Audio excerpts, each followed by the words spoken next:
The calendar turns and another July 25th passes, a date that for many is just another summer day. But for those who knew and loved Lauren Agee, it marks something else entirely.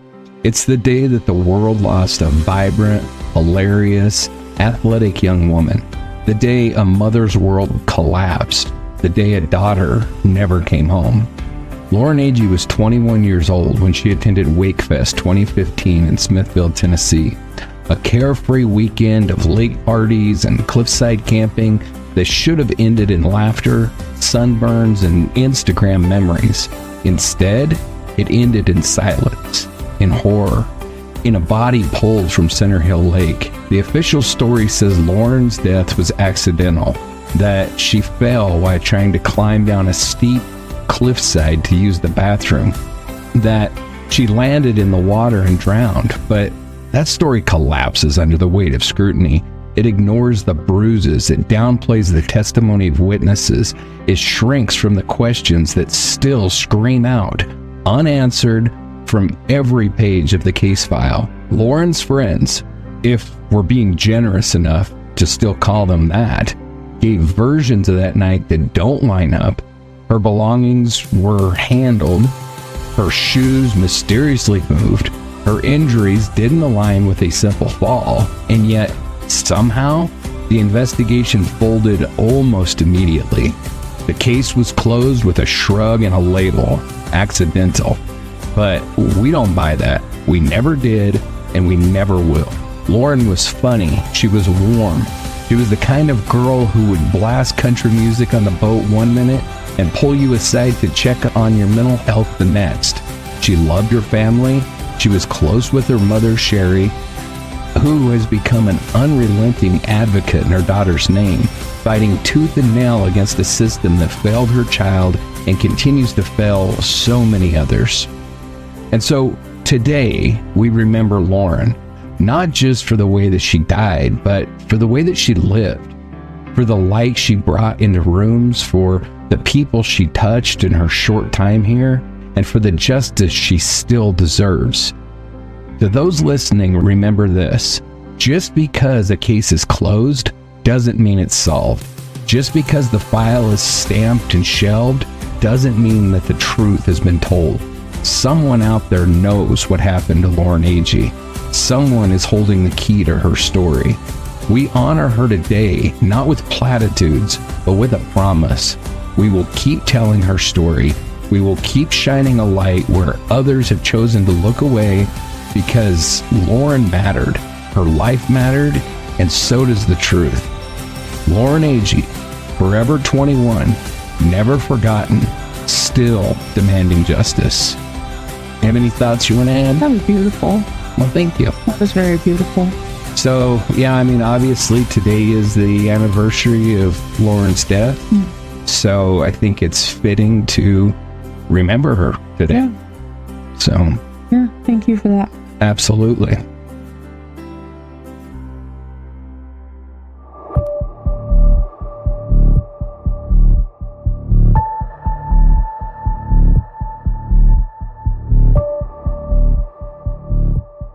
So there's something especially cruel about cases that echo each other. Two girls, two cars, two stretches of road in the rural Northeast, two disappearances just weeks apart, and nothing but silence where answers should be. It's the kind of parallel that makes you stop and wonder, is this a pattern or just a cruel trick of proximity? Brianna Maitland vanished on March 19, 2004. Her car found rear first into an abandoned farmhouse wall in Montgomery, Vermont. No blood, no struggle, no sign of her. 39 days earlier, and about 90 miles northeast, Maura Murray disappeared after crashing her car along Route 112 in Haverhill, New Hampshire. Her vehicle left behind, her scent trail vanishing into the snow. No footprints, no witnesses, just the same gnawing void. Both young women, both intelligent, independent, and navigating life at full speed, and both, to this day, missing. The theories were inevitable. and relentless. Were they victims of the same predator? Was a serial killer stalking that remote stretch of New England at that time, targeting women who wouldn't be immediately missed?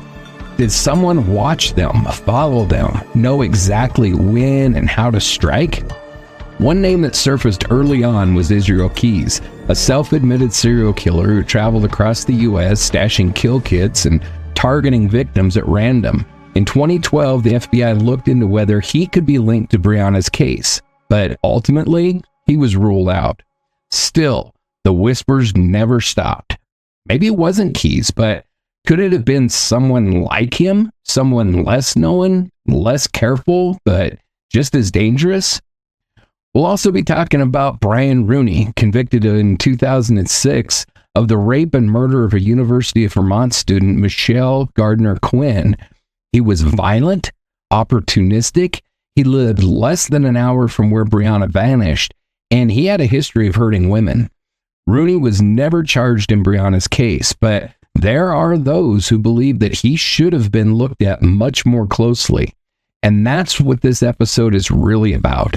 Not just the men who might have done this, but the reasons they got the chance, the missed connections, the lack of urgency, the system that didn't think two missing girls in the same region at the same time was worth linking together. It's easy to write off connections as coincidence when you're not the one left searching. But when you are, every similarity becomes a breadcrumb. Every parallel becomes a possibility. This is the part of the story where we chase ghosts and ask whether the real danger wasn't just one person hiding in the dark, but the refusal to see how the patterns keep repeating. This is Dark Dialogue. Let's open the case file, and this time, we're looking for shadows that might have stretched farther than we realized. So, Angela, how's your week been? Slow. Yeah? Well, that's a good thing, isn't it? No. No? You'd rather be swamped? Oh, no. I mean, just slow to get from one day to the next.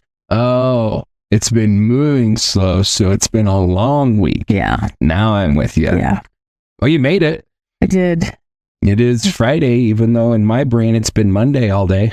Yeah, please don't take my weekend. I promise I won't. I don't promise I won't wake up tomorrow thinking it's Tuesday, because who the hell knows? I'll remind you. I'll wake up tomorrow and say it's Saturday. Okay. So, you feeling ready to jump into this, whatever the hell we're calling this case? You know, honestly, as ready as I'm going to be for whatever the hell we're calling this. For whatever confusion that we're about to jump into, because that seems like that's what we always come up with on this case. It's just a new way to be. What fresh way can we be confused today? Exactly. Well, I got some stuff for us. Cool. All right, bring it. So, listeners, welcome back to Dark Dialogue, the podcast where we unravel the shadows of the human mind and dive deep into the mysteries that haunt small towns and big cities alike. I'm your host, John. And as John said, I'm Angela. Together, we shine a light on the stories that don't add up. The disappearances, the cover-ups, the forgotten cases that keep scratching at the back of your mind. So far in our investigation into Brianna Maitland's disappearance, we've explored her final hours, the strange and unsettling crime scene she left behind, and the web of drug connections and personal conflicts that may have pulled her into danger. But now, we widen the lens. This is episode 5, Serial Killer and Maura Murray Theories. We're examining the possibility that Brianna's case isn't isolated, that it might connect to other disappearances and unsolved crimes, including the case of Maura Murray. From Israel Keyes and Brian Rooney to whispers of human trafficking and predatory patterns, we're sorting fact from fixation and trying to figure out if the monsters in these stories were real or created in the vacuum left by silence. So grab your headphones, brace yourself, and get ready to follow a trail that bends through the darkest corners of possibility. This is Dark Dialogue. Let's step into the unknown. You know, I've been meaning to bring like a giant teddy bear to just hold for crap like this. Have you? Yes. Oh, yeah, we might have to have like an office teddy bear. Something like that. Of course, it'll probably scare the shit out of me every time I walk in here and see it. Probably. Yeah, I suppose I can I suppose I could live with that if it gives you some comfort to talk about this creepy shit. So sweet. All right, so, I've alluded to the fact a couple different times in some of the previous episodes that we're going to have to cross this bridge sooner or later because it doesn't seem to matter. I don't like this bridge. Well, the main reason I don't like the bridge is I don't think that it applies at all. Really, to either of these cases. We already discussed it in the Maura case. I pretty much told you last week in Brianna's case how I feel, but it's so prevalent out there that it has to be discussed. Otherwise, we're just not doing our jobs. Correct. So the first asshat that we got to talk about is the same asshat that you got to talk about pretty much in any murders through the early 2000s, the late 90s to the early 2000s, and that's Israel Keys, because the creepy son of a bitch freaked everybody out by being such a weird, unique, strange, everywhere pile of shit that, to your point, that traveled all over the freaking place. Yeah. That everybody that pops up during that period of time as murdered or missing is could it be? And I mean, the fact of the matter is that he was up in this area. He killed people not too far from Vermont and New Hampshire. So it's not just a crazy out of this world conspiracy theory like some of the shit that we talk about. I mean, this one does line up, but his timeline doesn't. We talked about that in Maura's case. I don't really think that it's necessary to go over it again for this case because it's exactly the same thing. The FBI looked into it. They looked into the time frame, and they come out and said in 2012 they come out and cleared him essentially for this. And they just said he's one of the few that they've just given all the information about, right? Oh man, they're just not holding anything back about him now. No, I think a lot of the reason for that is he offed himself. He's dead. Well, yeah, but you don't have, they still just let it go. But you don't have pending appeals and shit like that they need to potentially hold evidence back for in case they had to retry him or something else happened, or if they discover more bodies that they can link to him, then they would obviously have to charge him and go through the whole process with that. That's non-existent with this piece of shit because he killed himself. And so I think that's one of the reasons. And I think another one of the reasons is the FBI's in the same boat as everybody else in the country. This son of a bitch was everywhere. I mean, I don't even know if we know how many states that he was in, but I think so. He was in the vast majority of the lower 48 and Alaska. And left caches everywhere.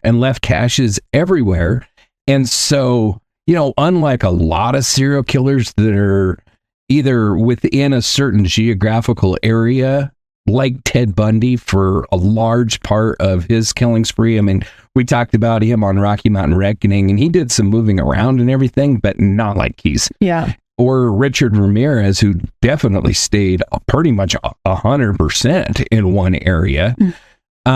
Or you have, people like Clark Perry Baldwin, who were truckers, or Robert Ben Rhodes, who killed along trucking routes, or, so if you find a body that's off an interstate somewhere, it could link to that. But if you find a body way off in the middle of nowhere, probably not going to be one of those two assets. Yeah. This son of a bitch was all over the place, killed in a myriad of different ways, really didn't have a signature.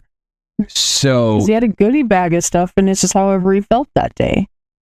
And his goal was to just kill. He didn't have a target. Yeah. He just killed everybody. And so it's difficult for the FBI to look at these cases and say yes or no, unless they can prove that he could not have been in the same area at the same time. Right. Which is what they've been able to do with like Maura's case and Brianna's case, and just say, no, it's not Keys. He was probably killing people in Utah during this period of time, or, in the, within, I think that he put almost 500 miles on that car.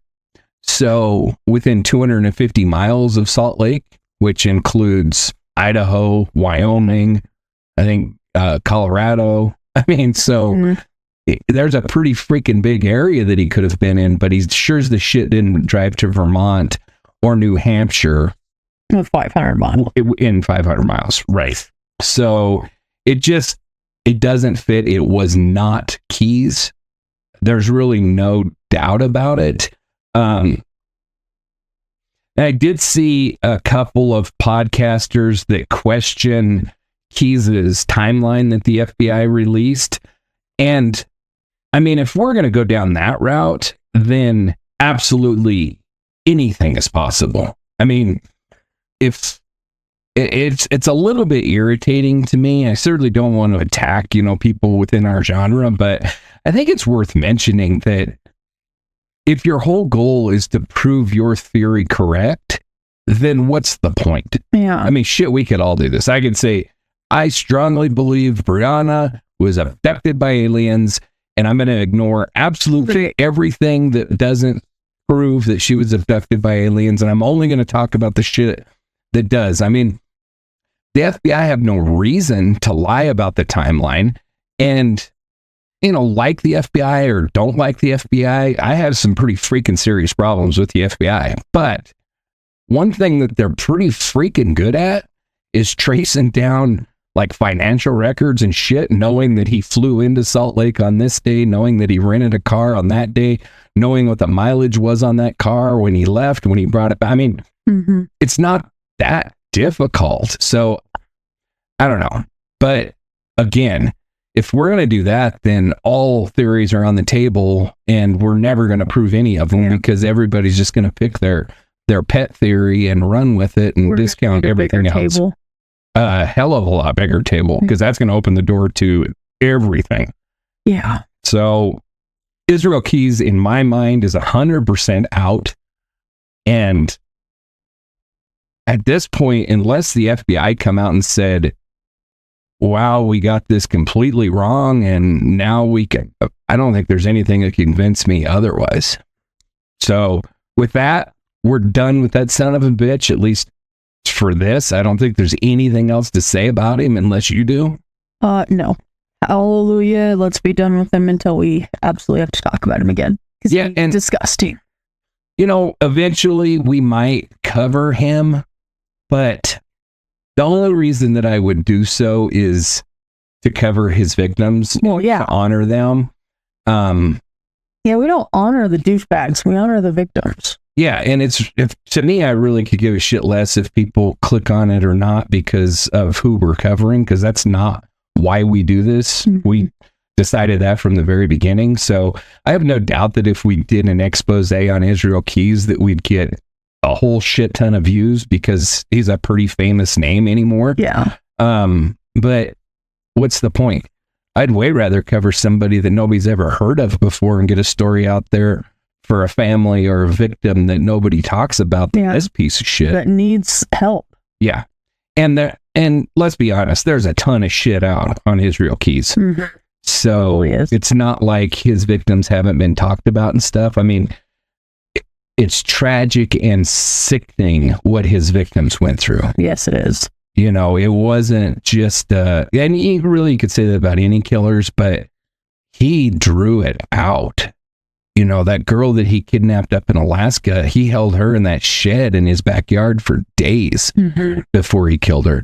The poor couple that he kidnapped and murdered in the Northeast, he took them from their home. He took them to that old abandoned house. He, sexually assaulted the woman. And it was torturous. It wasn't a quick kill. He was a sick, sorry son of a bitch. So the next sorry bastard that we got to talk about then is Brian Rooney.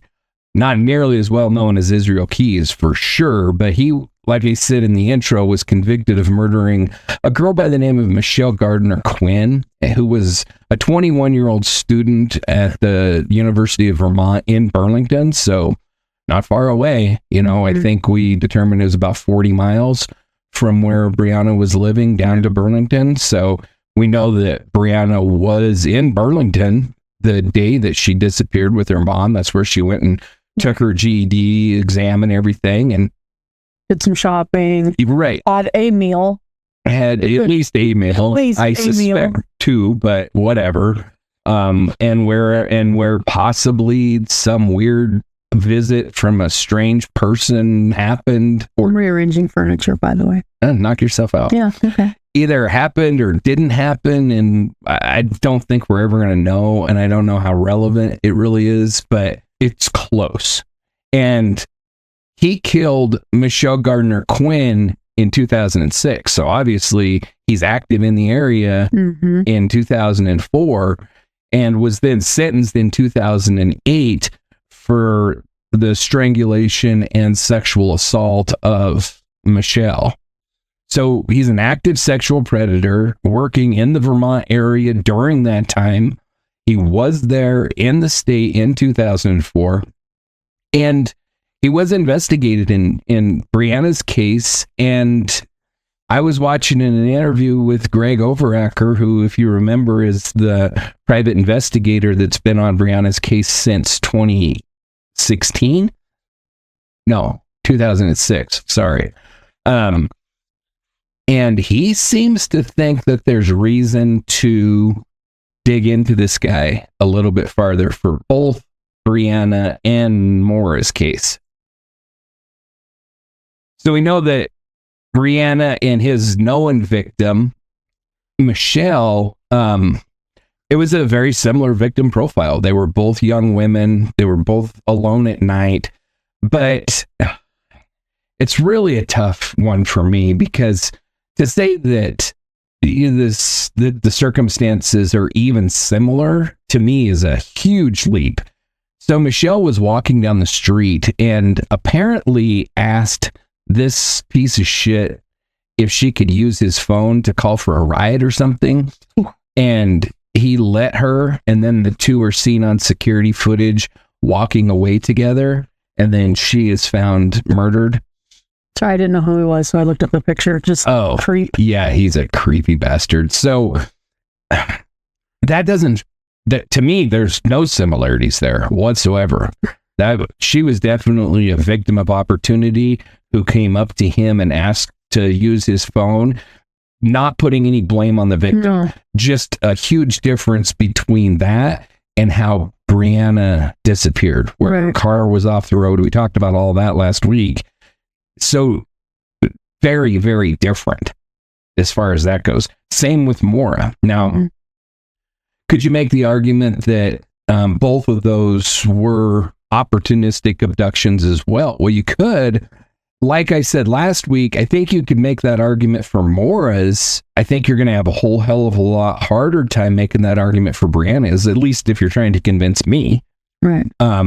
Because I'm going to say, okay, but how did you get her off the road and into the barn? Because it wasn't just an accident like we talked about last week. There's no way. I don't need to go all over it again, but it's not possible that it was just an accident, that she just happened. And then even if it was, let's just pretend that the car was in nose first into the barn and it looked like she ran off the road. You're telling me that this guy happened upon two women 90 miles apart, both of them after they'd wrecked their car before they were able to get help to the area? I mean, it seems like serial killers are lucky, but that's a lot of luck. That's an unbelievable amount of luck.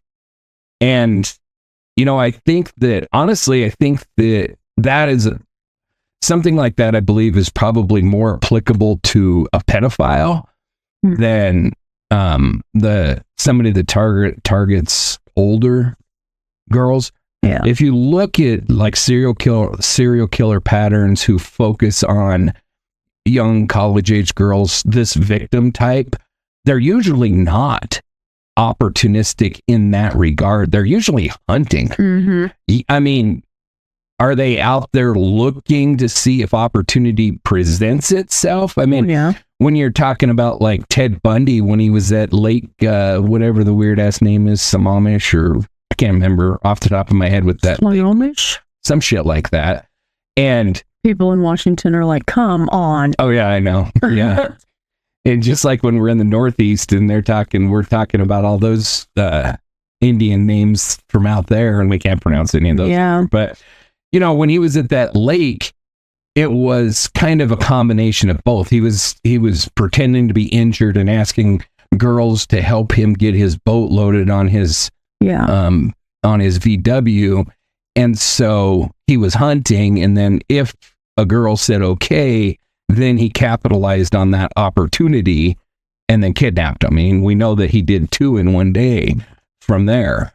But that's a lot different than what we're talking about here.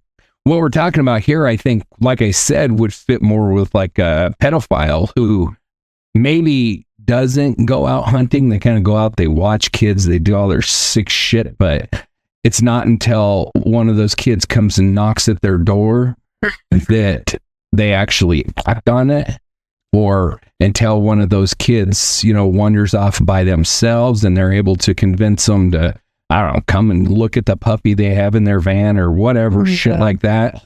So it seems to fit that profile a little bit better, but the 2 cases in my mind, which I've said over and over again, are so different in that Brianna was wrecked and she was vulnerable. Brianna, I think I made it very clear. I think I said it like 47 times throughout the episode that it was no accident. Oh, you mean Maura was wrecked? Maura was wrecked. Did I say Brianna? Yeah. So Maura was wrecked on accident. Mm-hmm. And Brianna, I just don't think it was an accident. I think we covered that last week. But and then he was also charged with sexual assaults. Rooney was also charged with sexual assault on a minor and lewd and lascivious contact with a child in St. Johnsbury and other counties, and he's suspected in other counties. And so we think that he was definitely a sexual predator that was operating in that area at that time. And if he would have happened upon Maura and Brianna in a vulnerable situation, he probably would have done the same thing. I just think it's unlikely that that's what happened. Okay. I know you're not supposed to judge a book by its cover, but when I first saw him, I was like, oh yeah, he's a sexual deviant predator. He just had that look. I don't really agree with that. Really? Not that he's a creepy looking bastard, that you shouldn't judge somebody by the cover, because in my mind, that's the intuition that keeps you safe. That's true. When somebody comes up and talks to you and you're like, okay, you're freaking creepy, and you don't know why, but you're just like, something's wrong with you. That's when you should definitely listen. Yeah, but I was just looking at a picture and still say the same thing. Okay. I mean, you know, on that Rocky Mountain Reckoning episode when I put the slides together of all those creepy bastards and put them up on the TV, granted, we know that they're all serial killers, but you're going to have a hard time looking at any of those pictures and not being like, holy shit, that guy's, oh wow, that guy's a creepy looking bastard. Yeah. I mean, it's true. Yeah. And, you know, you hear surviving victims of these bastards all the time, and the one almost continuous description that you'll get out of pretty much every one of them is their eyes were black. It was like they weren't even human. I don't know how many times I've heard that listening to victim statements. And so I think there's something to that shit. And if you go looking at pictures of like the serial killers and stuff, you can see it in those pictures. Yeah. You can look at their eyes and you can just tell there's no humanity behind them. Yeah. So I think judge books by their cover. Judge killers by their cover. At least in this setting, if you have a bad feeling, trust it. And then the next one would be Howard Godfrey, and he was convicted of murdering Patricia Scoville in Vermont in 1991. He's a known sexual predator that was active in the state during the early 90s. He targeted young women that aligns with Brianna's profile. He was investigated in her case, and he was considered due to his Vermont presence, his history of being a piece of shit, but it just never, they were never able to come up with any kind of evidence that would link him to Montgomery or to Brianna. And his 91 crime is a long ways from 2004. Whether we have more victims in between that time or not, potentially, but that's a long gap. That's a unbelievable cooling off period. But he was at least temporarily suspected, and he, when you go to digging into like Reddit threads and online theories and shit like that, his name does pop up. And I couldn't find anywhere where necessarily the police or the FBI seriously investigated him or considered him. Maybe that's an oversight, but I tend to think that they probably are looking at it in a similar way to me, in that it's so freaking unlikely that a serial killer is to blame for her disappearance that I don't know if that's the best place to be spending the resources in her case.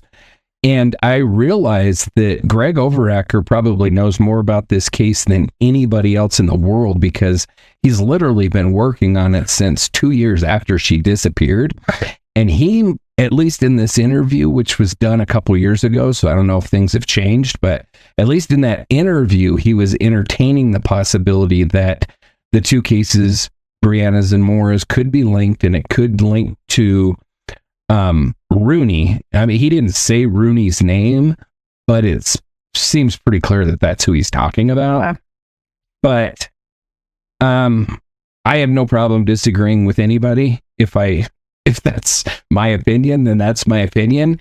And my opinion is it wasn't a serial killer. Okay. So you've made it pretty clear. I think we're good with it. Well, I haven't taken an official poll, but so then when you talk about any other potential serial killers, the only other would be an unidentified serial killer, somebody that we don't know. And there's a theory out there that I've heard, and I haven't really, how do I say this? I don't know exactly who put this theory out, and I don't want to like badmouth them or anything because I haven't really dug into the theory. But the reason I haven't dug into the theory is because the theory is a serial killer that leaves no evidence, in which case there's nothing to dig into. And so there's nothing to waste my time with. Right. It's kind of like the smiley face killer theory, which I don't know if you've heard of that or not, but not the happy face killer, the smiley face killer. And the theory is that there's somebody that has been killing, I think, primarily lone men near water in all of these different places. And there's been multiple smiley faces found near where the bodies are found or something. And so, I mean, there is like a calling card, at least in that one, something you can kind of hang your hat on. Yeah. But when I dug into that, and it's been, I don't know, a couple, 2 or 3 years ago that I really dug into it. But when I did, it was reaching at best. You know what I mean? Like, there was a couple of them where a body was found, and then like 2 blocks over and 3 blocks up, a smiley face was found painted on a building. And it's like, well, shit. Tagged. I could have found, I guarantee you, I could walk downtown in like any major city, and to your point, where there's graffiti, and somewhere I'm going to find a smiley face. Like, it's not an unusual shape to show up in graffiti or to be painted on garbage. I've seen freaking smiley faces painted, especially after hearing that and like digging into it. Now I see smiley faces literally everywhere. And so unless it was right there where the body was found, and the police could say, yeah, this was painted within the last 24 hours, because several of the pictures I saw, you could tell it had been there for like 6 years. So you got somebody that's out painting smiley faces and then waiting 6 years to kill somebody. And I mean, it was just a big reach. And again, I'm not saying that all of those cases aren't committed by one person, because victim profiles and stuff do match, and a lot of them were found in water. A lot of the cases were chalked up to accidental drownings from being drunk. And so there are a lot of similarities. I'm not just discounting it and just saying it's a stupid theory. I'm just saying it's a reach to link all of those. And when you say a serial killer that leaves no evidence, well, that's impossible to prove. Mm-hmm. By its very nature, it's impossible to prove. Yeah. And frightening. It's frightening, but also unlikely. In this day and age. Yeah. It's pretty unlikely. You know, we've got a douchebag over in Idaho that was just sentenced this week to 4 life sentences for the murder of the Idaho college students. Co-murder. That douchebag was, he was going for his doctorate in criminology. He'd already received his master's degree, obviously. He was going for his doctorate. But my point is, he knew evidence to, to a tremendous degree. He was going to be a doctor of criminology. And this dumbass leaves his DNA on the knife sheath. And good job, Brian. So, yes, thank you so much for that, by the way. But my point in that is committing multiple murders and not leaving any evidence in this day and age is extraordinarily difficult. Maybe in 1959, we didn't have DNA. Pretty easy, really, to do.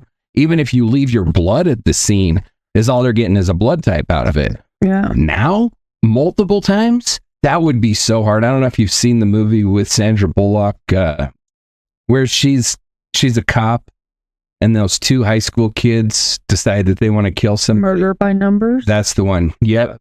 And they get all up in their little zoot suits and try to do it, and dude still pukes and leaves his DNA. I mean, DNA, you would almost have to be completely covered head to toe in plastic to ensure that you're not going to leave your DNA. And sooner or later, you're probably going to cut your finger. You're probably going to miss a hair. Yeah. I mean, in this day and age, to be a killer that leaves no evidence behind, damn, that would be tough. My hair betrays me so much, I would be caught before I even did it. Yeah, I mean, you would have to be like me. And for those that have never seen me, because I'm the mystery man, my head is shaved, but I do have quite a bit of facial hair. So that would have to go. You would have to literally, I think you'd almost have to shave your entire body or buy some Nair if they still make that shit. Or I don't know. I don't know either. That's, But you know what I'm saying? You'd have to pretty much get rid of all of your body hair to be sure that you're not leaving any hair behind. And then touch DNA. Still gonna leave skin cells, yeah. Yeah, you're still gonna leave skin cells. And, Kohberger is a perfect example. How about you just don't do this shit? Yeah, how about you just don't do this shit? Yeah. Well, my point is, if you have a serial killer that is killing multiple victims and not leaving any evidence, again, I'm not saying it's not possible, but holy shit, is it unlikely. I will also add, if I come in here and your face is fully shaven, I'm running the other direction. It's going the other direction. Actually, I don't know if you've noticed, but yeah, it's going quite a bit the other direction. I'm just saying, electrician, shaven face. You're not looking good at that point. I research serial killers for 20-some hours a day. Count because I do that too, but no, you're safe. But my point is that, is it possible? Yes, it's possible. Are we ever going to know? Obviously not. Not unless he screws up and leaves evidence. Yeah. In which case, he's only going to get caught for the one he leaves evidence on, if that's such a thing. But I have a really hard time buying that theory because of everything that I just went through. I think it's almost a silly theory. And you could say that about all of them then. You can pretty much just pick all of the, we've talked about the faces that we have up on our studio wall up here. And I could just say the same thing. We have a serial killer that doesn't leave any evidence. He kills them all exactly the same way. Do I think all those cases are related? No, I really don't. Yeah. I think some might be, but I don't think they all are. But you could make that argument. I mean, you could look at all of the Great Basin victims that we're covering in Rocky Mountain Reckoning. Take out the ones where there's been convictions, but all of the rest of them, you could all throw in one big pile and say, and you can find similarities between all of those, and you could say it's definitely one serial killer, and they did. Yeah. That's why we're talking about this Great Basin serial killer, is because at one time the task force thought they had one serial killer, and then they reached the same conclusion that we have reached, and that is it's actually multiple that are operating in the same area. But my point is, you could always do that with any set of victims. Yeah.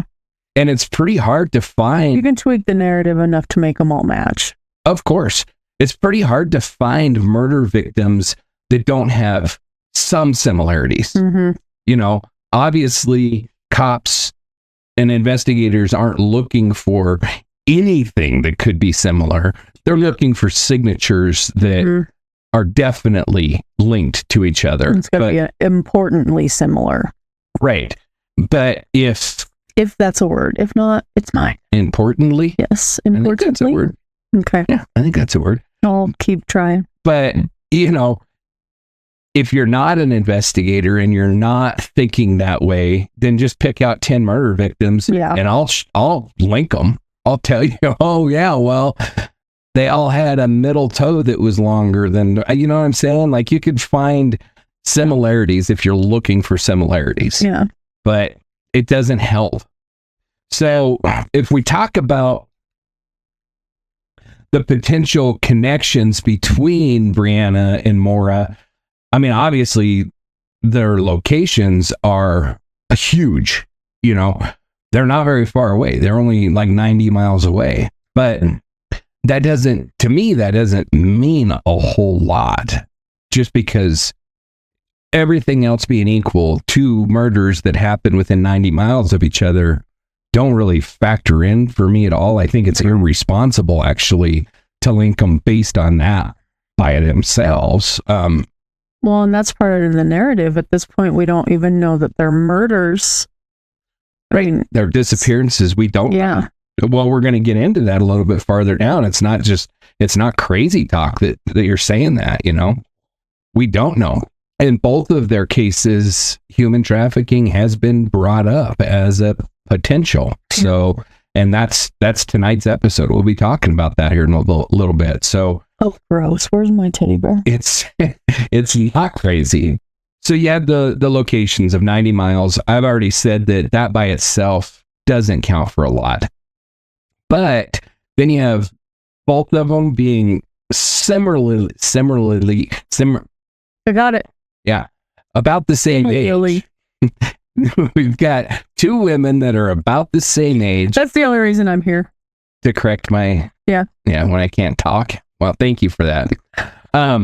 You know, Maura is a little bit older than Brianna, but, you know... Not a lot, though. Well, just visually, if you're looking at somebody, you know, a 17-year-old girl and a 21-year-old girl, a lot of the times you can't freaking tell the difference. You know, in these days, you could say even like some 14, 15-year-old girls compared to 23-year-old girls, you know? So, I don't think that the age difference matters one iota, because they're definitely in the same age category, you know, of late teens, early 20s. Yeah. And that is, as we know, that is a prime victim for like serial killers. I mean, as scary and as sad and as sick as it is, that's really the prime category to fall victim to a killer like this, whether it be serial or opportunistic. It's sad, but that's who they target, is typically younger women. And so in that regards, they fit. And then, so there's similarities in their profiles. If you look at their circumstances, both of them, if I give you the fact that Brianna wrecked, you could say both of them wrecked on the side of the road, left in a vulnerable situation. And so there are some big reasons that these two cases should be looked at as potentially being linked. I think it would be very irresponsible to not at least consider the fact that they could be linked, just simply because there are a lot of similarities between the two cases. We know that where I'd come down is that they're not linked, but if I was tasked with investigating either one of these cases, I would have to consider the possibility that they could be linked, because unless you know for a fact that they're not, then you're turning a blind eye to a potential that I think is high enough that it needs to be strongly considered. Does that make sense? Yeah. So in both of those cases, however, I think that I can comfortably say that if they were linked, it would have to be an opportunistic killer. I don't think that it could possibly be a killer that targeted each one of these girls separately. And the reason for that is, outside of their physical attributes, both of them being young white women in their late teens, early 20s, similar body shapes, both of them being, relatively petite, athletic women. Outside of that, there's nothing that really ties them together. You've got Maura, who's working, I don't think it was a full-time job, but next to a full-time job as campus security. I'm not entirely sure exactly what her job entailed, right, but she's working a consistent job. She's going to school every day. Brianna is completely different. Maura has stable housing. She's living in the dorm. Brianna really has none of that. She's couch surfing. She's all over the place. Nobody really knows where she's going to be staying from one night to the next. Yeah. I'm not even sure that she knew. She doesn't have specific goals like Maura did. Right. She's not enrolled in college. She was doing the GED program, which was through a college, but totally different. Right. And then she was working two jobs, but that was a new endeavor. There are two jobs, completely different towns. I think by the time you drive all the way around, it's like 60 miles from Montgomery to, I can't remember where her second job was at, but it was clear kind of around that road, that 118, and then south of where she was living. So it was a pretty good trek. She kind of lived, I guess you could say, in between the two jobs. Okay. So she could drive to either one of them and it wouldn't be anything crazy, but to drive from one job all the way to the second job is a pretty good trek. It could be done. Obviously, it's like 60 miles or something like that, but it's quite a distance. Other than what I said, I don't think that they would be linked. So if it was a single killer, it would have to be opportunistic. It seems very odd that this one killer would find both of these girls, follow them, target them. Yeah. That one is a tough sell for me. So it would have to be opportunistic. He just happened to come across them. And I guess you could say that you have a killer that targets young women driving alone and somehow has a way of running them off the road without leaving a trace. But we talked about that last week. How likely is that? Yeah. I just think it's very unlikely. I don't think it could happen, frankly. We talked about Maura's car being wrecked. We talked about my theory, at least, that Brianna's was most certainly not. I mean, it was wrecked, but not like ran off the road wrecked. Right. So meticulously wrecked. Yeah. I mean, it wasn't ran off the highway and wrecked. It was wrecked after pulling off the highway, in my opinion. We talked about that last week. We don't have to go through it again, but so then you have another factor that you have to consider as a difference between the two, and that is that, Maura, no matter what, as far as what she was struggling with at the time, was a relatively straight shooter. She was drinking some, and she had her issues with stealing the makeup from Fort Knox. So I'm certainly not saying that she was a saint by any stretch of the imagination. But when I'm comparing her to Brianna, I'm not saying that Brianna was a worse kid. I'm just saying that she was running with a much rougher circle of people than what than what Maura was. Again, just a big difference from the circumstances in which they were living. You know, you've got Brianna, who's living more of a, I can't say more of a party life, because college, there's a lot of partying, and I think Maura partook in that. Yeah. As much. Pretty nomadic.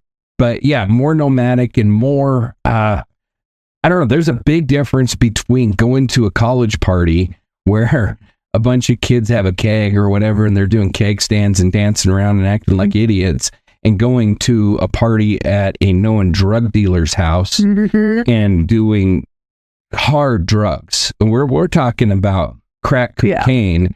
That's a freaking hard drug. And so that's a big difference in my mind. Huge. It's not even the same. You can't even say it's the same thing. It's like, you know, going to a bar and going to a strip club and saying it's the same thing. It's two totally different things. Yeah. Just the fact that there's alcohol at both places doesn't mean that they're in any way similar to each other. You know what I'm saying? Right. Well, they serve alcohol at Olive Garden, so it's not the same thing. It's not the same thing. And then, you know, you do have the geographic gap of 90 miles, which I said at the beginning it's close enough to consider it, but yet it's far enough away that if all the listeners think of a city or a town 100 miles away from them, you know, like if we say Billings, for instance, Billings, Montana, if there was a murder that occurred here and a murder that occurred in Billings, in no way would I say, oh, well, they must be linked because they're 100 miles apart. I would say might.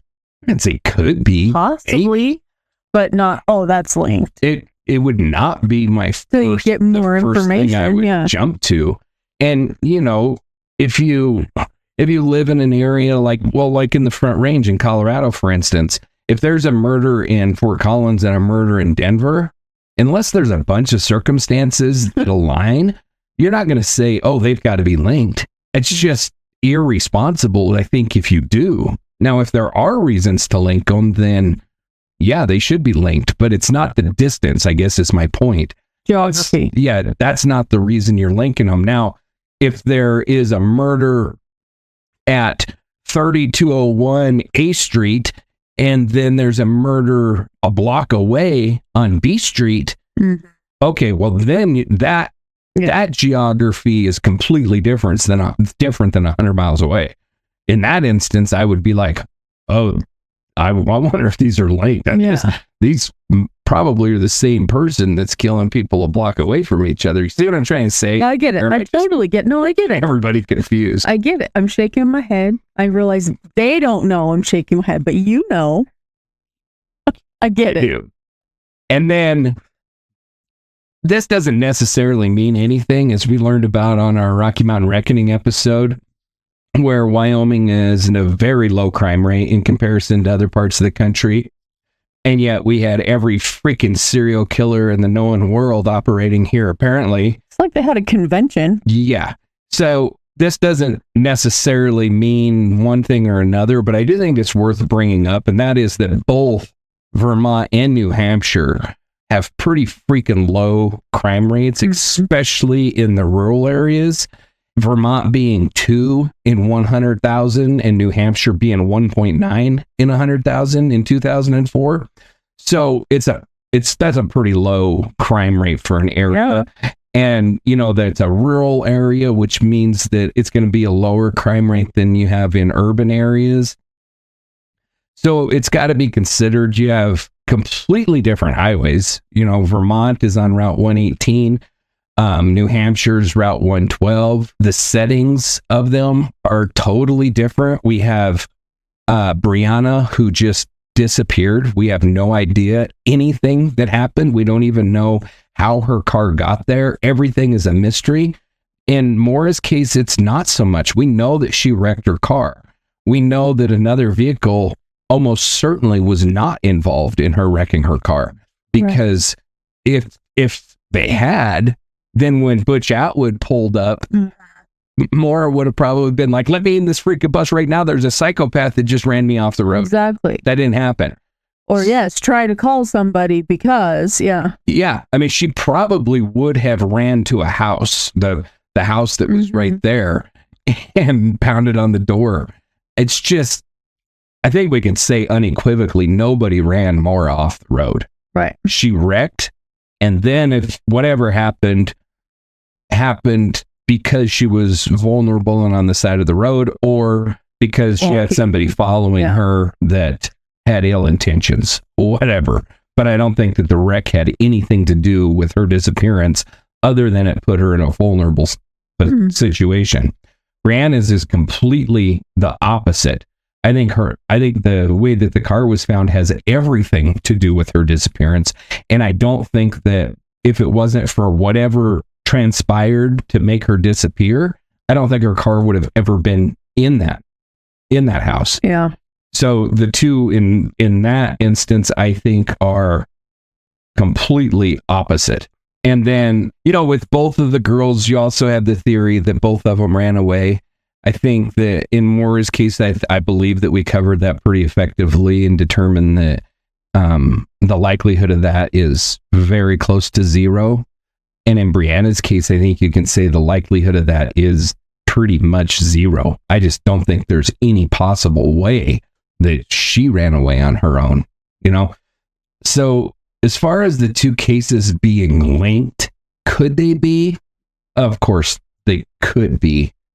But if we were talking about the same situation in 1975, or if we were looking at cases that occurred in 1975 or in 1982 or something, I think that the likelihood of it being a serial killer with both of these, I know the likelihood would be considerably higher because that was the peak activity for serial killers. We've talked about this in other episodes where now serial killer activity is it's really low.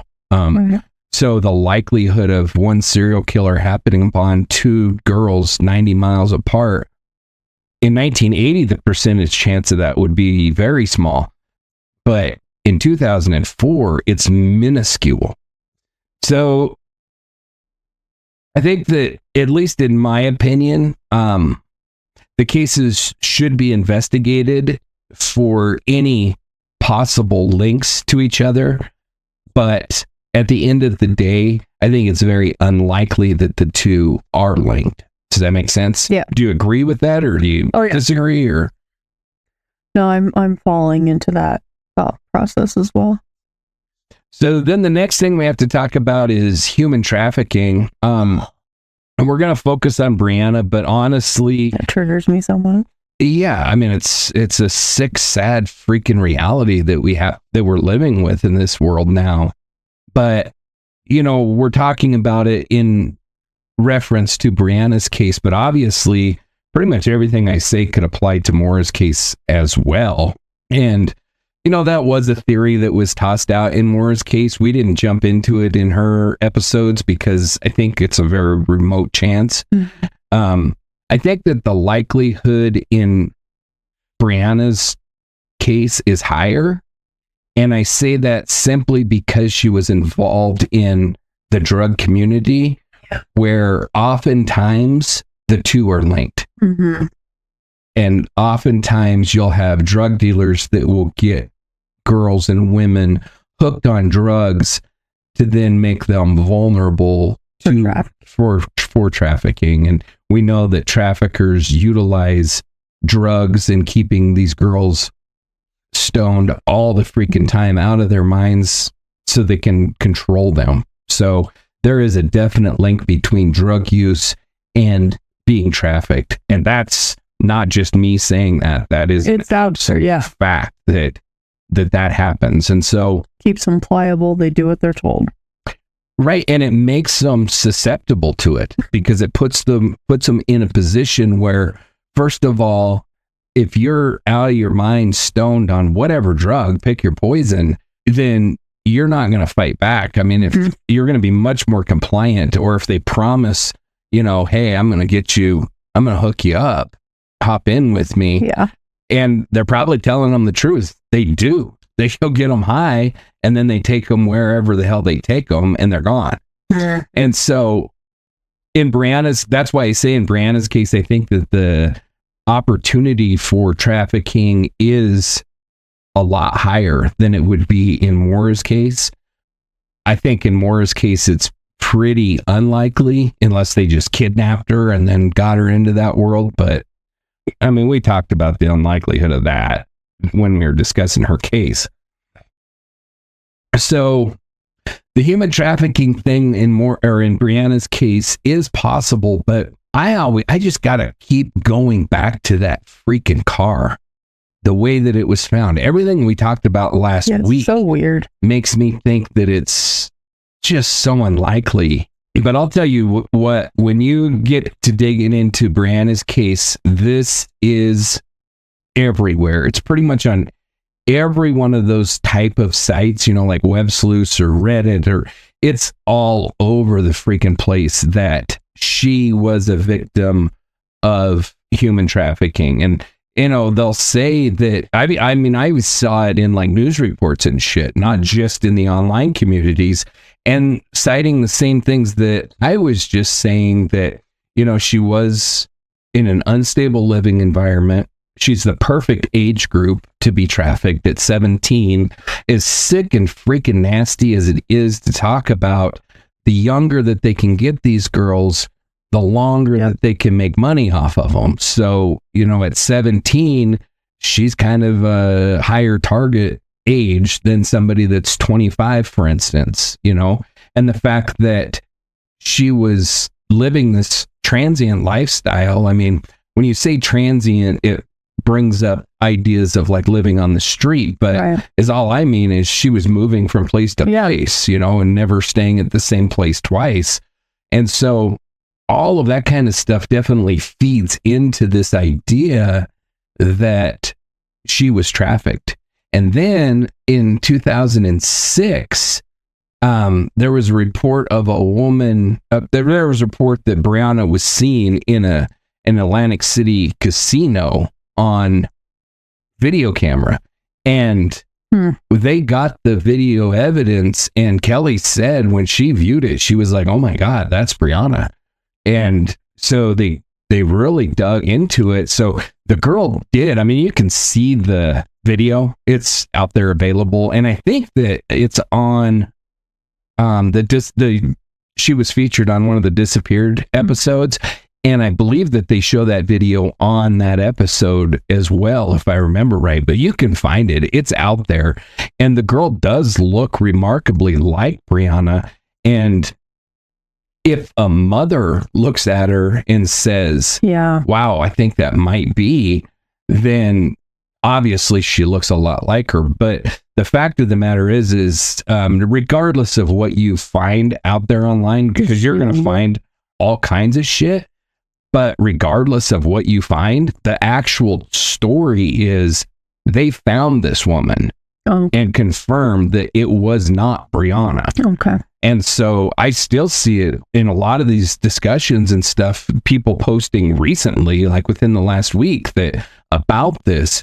But the fact of the matter is, it was not Brianna. We know that because we know who it was. Of course, they didn't say who it was, and they shouldn't. It was just some poor girl that was at a casino. So why should her name be thrown out there to the public? But the family knows for a fact that it wasn't Brianna. So, but you'll see it out there. And then, as far as any other sightings or anything, there's nothing ever been as credible as that one. In every one of these missing person cases, there's potential sightings. There's people that say, hey, I think I saw her here, or I think I saw her there, but nothing more credible than that. And the fact of the matter is it's crazy how many people look similar to each other. Oh, yeah. And then when you get to talking about, especially I would say, everyone has a twin. Well, everybody has a twin, but when you get to talking about young girls in this age group, they look a lot alike. They look a lot alike for a few different reasons. One, I think, teenagers that haven't really grown into their body completely yet, they all kind of look a little bit similar. But then styles are the same within a certain age group. In between, if we're talking like between Maura and Brianna, they have a lot of similarities between the two of them. Even though they ran in different circles and stuff, they were in the same age category at the same time. So the styles that they wear, the clothing styles that they wear, all of that kind of stuff is going to be very similar. And, I told you that I was watching, maybe I didn't say this, but I said that I was like looking into the Idaho murder thing or whatever. I watched a documentary, which was out of this world good, really, really good. It's called One Night in Idaho, and it's on Amazon Prime. Well worth the watch. Just kind of not relevant, but throwing it out there. Yeah, I mean, the thing I liked about it is a 4-part series, and 1 part was on the piece of shit Brian Kohlberger. The other 3 parts were on the families and the victims, which I thought was really freaking cool. But the reason that I bring that up is, I mean, you see those girls, and of course their families all know them and everything, but looking at those girls, any one of those girls could be spotted and mistaken for the other one. I mean, they all look so much alike. And when you look at like the colleges when they're having the vigils and stuff, and you look out across that crowd, many of the boys, you'd have a hard time telling them apart, and many of the girls, you would have a hard time telling them apart. So the point is, when you have somebody missing, there's 100,000 people out there, especially in this age group, that look like that person. Now, especially in a grainy CCTV video. Yeah. But even in person, when you're talking about me, for instance, if I went missing, I'm an older guy, bald hair, I got a gray goatee, I'm pretty distinctive. I'm not saying that there's not other guys out there that have, similar facial hair and stuff than me, but by the time you're a grown adult, your looks are like yours. Yeah. You're not dressing like the rest of the crowd. You're dressing with what's comfortable or what you like or what works for your job, but it's completely different than the people around you. So you're much more distinct. And it's the same way with women. As they get older, we all get more distinct in our appearance. And so when you're talking about this age group, especially, somebody missing is bound to have multiple different sightings. And I mentioned this in Maura's case where, how many girls look exactly like her? You got a girl of that height, that weight, with dimples when she smiles and dark hair. Yeah. A cute girl that age. Yeah, there's probably 100,000 of them at the college that she's going to. Yeah. So I didn't mean to really get off the rails on that. I just think that you can't put a lot of stock into any of the other sightings of Brianna, because it could be, and most likely is, somebody that's completely unrelated to that. And then, unfortunately, in order to answer this question and really try to speak on this with some semblance of knowledge, which I'm no expert when it comes to human trafficking, but I do try to at least, glad for that. Yeah. I do try to at least get the basics down so that I don't sound like a complete moron when I'm talking about it. And it's come up in multiple different cases that I've looked at over the years. And so unfortunately, I have had some exposure to the whole idea. And somebody being kidnapped like this and trafficked is rare as hell. It really is rare. I'm not saying it never happens. Of course it happens. And you could probably find some cases where you could prove it has happened. But the vast majority of the time, they are either lured with like false job promises, or another thing that these guys will do is they'll get a very attractive looking guy and, meet up with these girls on like like a Tinder or one of those dating apps or something like that, and then lure them in with like romantic manipulation and then get them into a traffic situation. Yeah. But by far the most common use, or the most common way, is like I alluded to a little bit ago, and that is, and we're pretty sure that happened to one of the missing and murdered indigenous women that disappeared from Billings is we're pretty positive that because she was a drug user, she was living in a homeless shelter, and so she was living a transient lifestyle on drugs, when we're pretty sure that somebody either used drugs to lure her by, saying, hey, I'll get you high if you come with me, or got her high and pliable and then loaded her in a truck and she's gone. Yeah. And that's by far the most common thing. Now, could Ryans and Jackson have been linked up with some sort of a human trafficking type situation? Yes. You're damn right they could have. And because they're going to want to make more money, and drugs isn't enough. Absolutely. Yes. So, yeah. But why do it this way? You have a girl that is experimenting with drugs already. Just get her hooked. Mm-hmm. And, I think maybe she was thinking about quitting because she was thinking about college. Maybe. But my point is, why go to this extreme? Yeah, I mean, I get it. I'm just throwing it out there. Because so I can make faces. I don't know. The other part of that too is I had no indication that she was quitting. I think right. I think that she was using on a somewhat regular basis as an occasional user. But even if she was, they were kind of within her circle of friends. So it would be much safer to get her at a house party or something like that and kidnap her from there than to leave her car in this weird ass thing that's going to draw all kinds of attention to it. One thing with traffickers is they don't want to draw attention to the fact.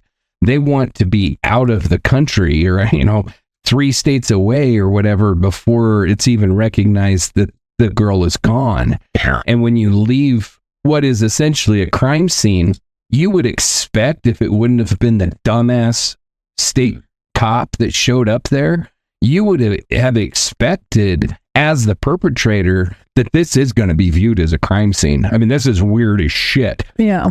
I would assume that it would be viewed as a crime scene if, I was the guy that was responsible. I think anybody would. So I just think it's pretty freaking unlikely. Unfortunately, we do have to talk about some numbers. I'll try not to bore the shit out of you too much, but, the risk of being a subject of or a victim of human trafficking in the United States is estimated at 0.0035%. So that's 11,500 cases out of 330 million. But that's annually. I mean, that's a lot of people. So I'm certainly not discounting it or making it not seem important.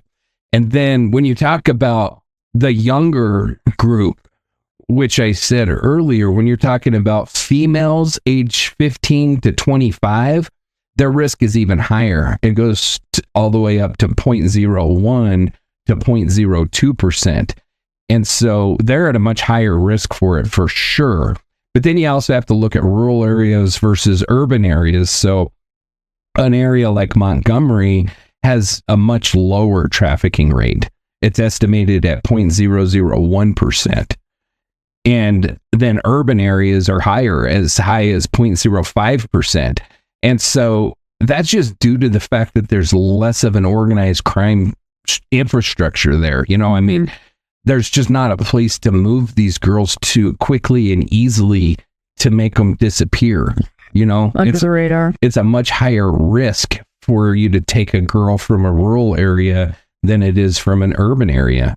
And then you have your high risk groups of like runaways, foster care, chronic drug users, stuff like that.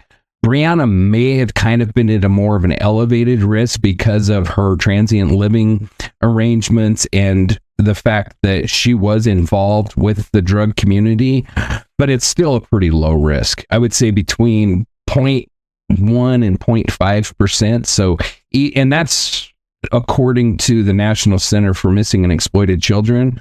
So that's not me just making up numbers. That's, that would be the official estimate for a high risk youth in that age that age range of 15 to 25. So still less than a 1% chance, which is pretty freaking small. Yeah. You know? Yeah. So I would say that there's about maybe a 5 to 10% chance that that Brianna's profile could be considered as fitting tracking vulnerabilities, but there's absolutely no evidence whatsoever that she was trafficked. And then okay, the latest study that I could find was 2023, and that reported that 30% of trafficking victims have been identified through the National Human Trafficking Hotline, or they've escaped, or they've been rescued. And that leaves about 70% of suspected trafficking victims that we never heard from again. And those numbers really surprised the shit out of me, because I honestly expected to see almost the complete obverse of that. I kind of figured the vast majority of human trafficking victims,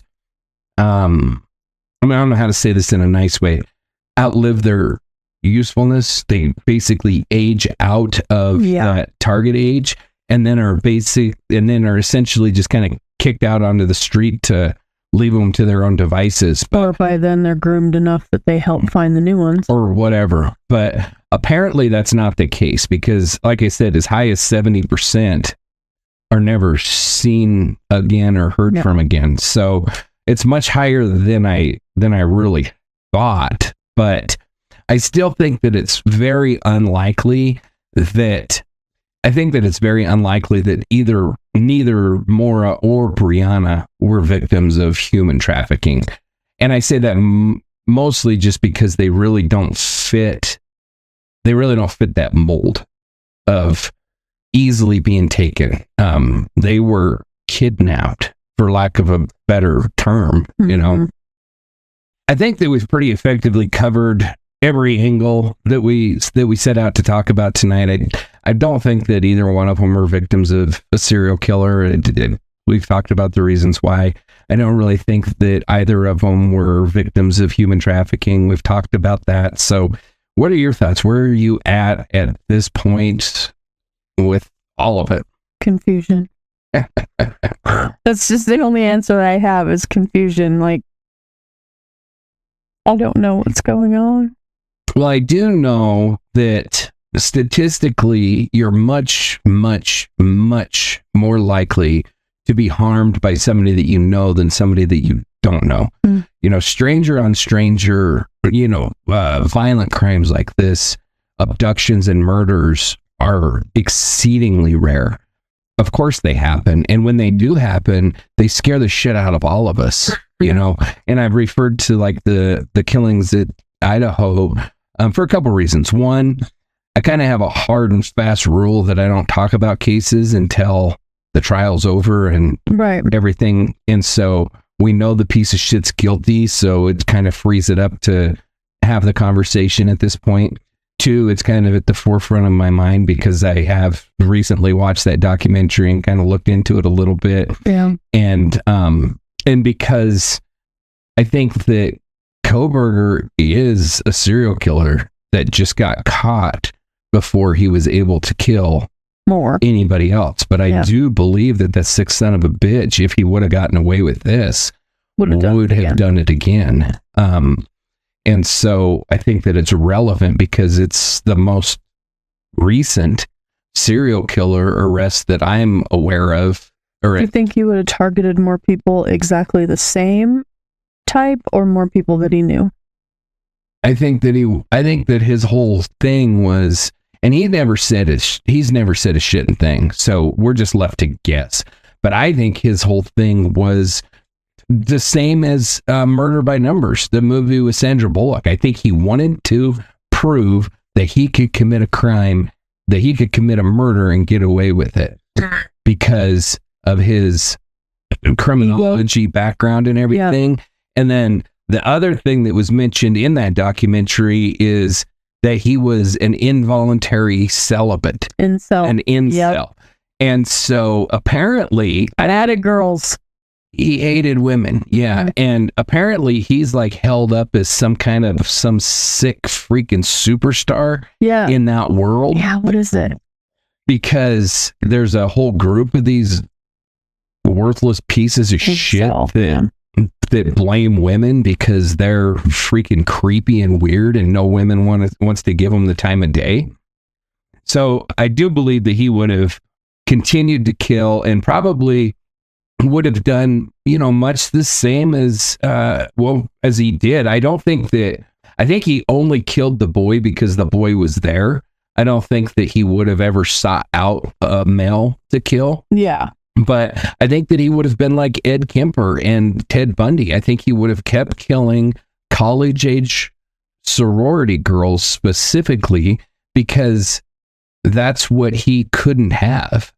And ironically, with all of these freaking losers, is if they just not be creepy and weird, they probably could get a date with a sorority girl. Maybe not the prom queen, but but they're creepy and so damn creepy. But they're creepy and they're weird, and women get a bad vibe from them. That's why they don't want nothing to do with them.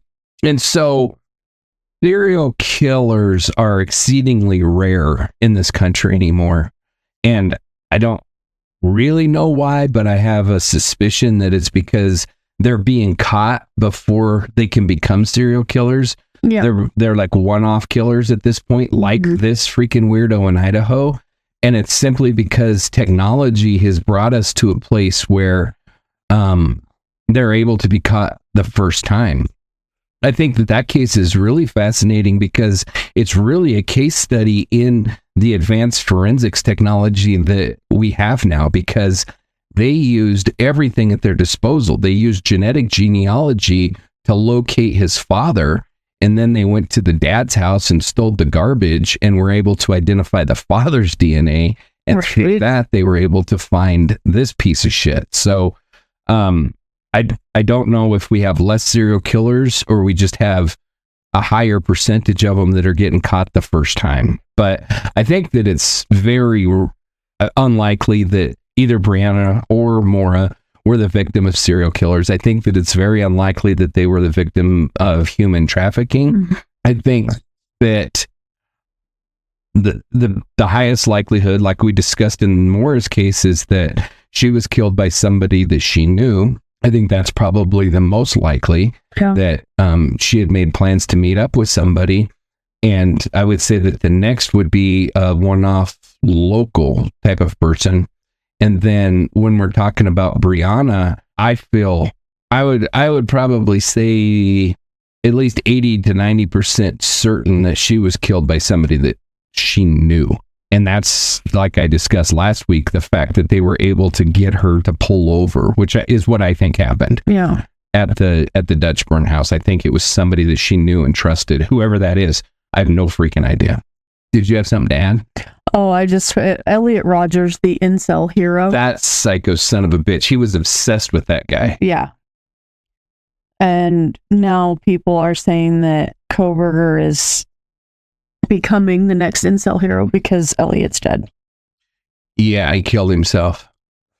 But Kohberger... One of the videos he left, though. Ugh. Oh, yeah, and his whole weird-ass manifesto. Yes. All of his weird psycho shit, but...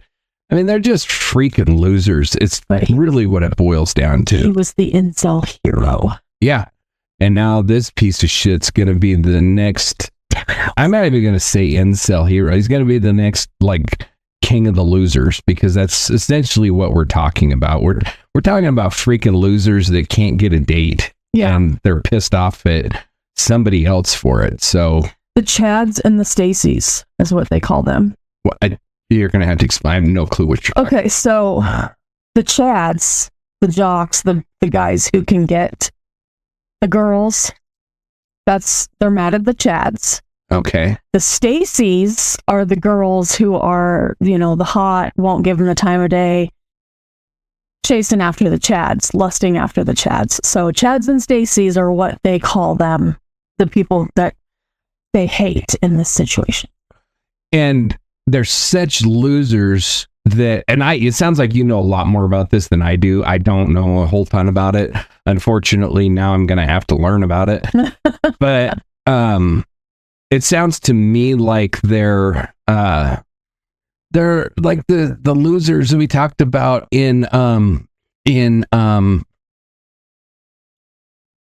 Look at me in that tone of voice. I don't know what you're thinking.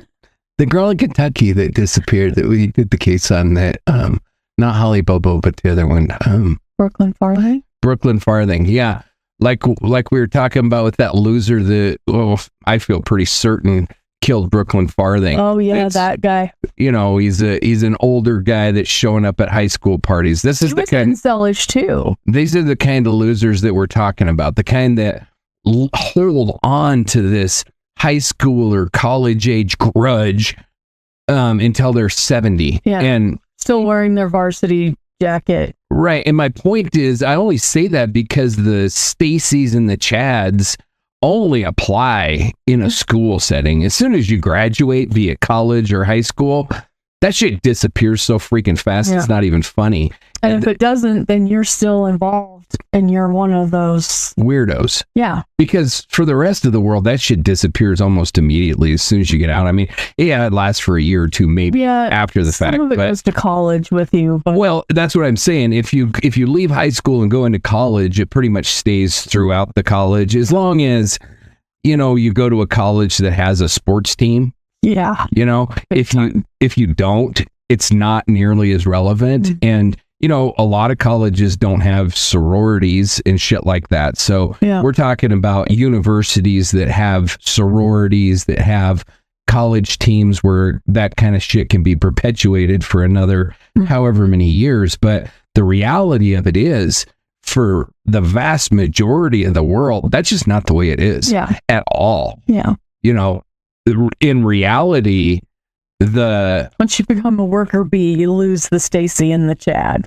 Yeah, you really do. And you'll see, I mean, it's kind of the subject of a lot of, I don't know, Lifetime movies or whatever, but there is a reality to the fact that, you know, the guy that wasn't the quarterback ends up with the prom queen. Yep.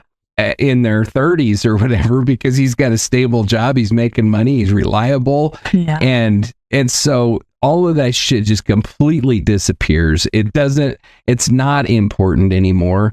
And so if they're still hooked up into that whole, it's just in their minds.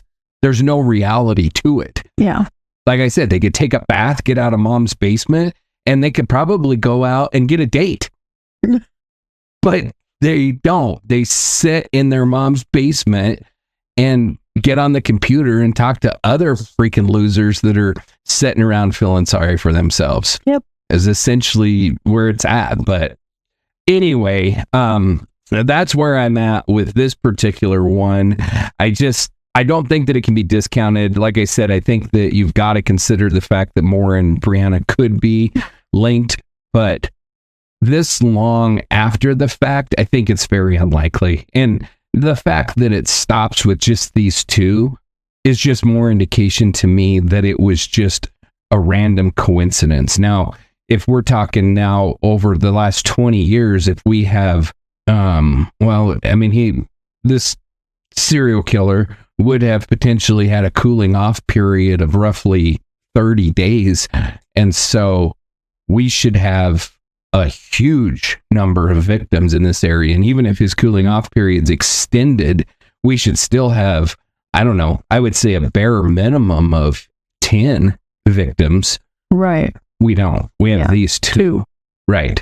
And so I don't find a link there. The human trafficking thing we covered pretty extensively. I don't think that it really applies here. I think that I'm really at the same place that I was last week, that I think that she was probably kidnapped and murdered by somebody that she knew, be it in her friend circle or within her community. Yeah. So when we talk about serial killers, there's a certain cinematic shadow that falls across the conversation.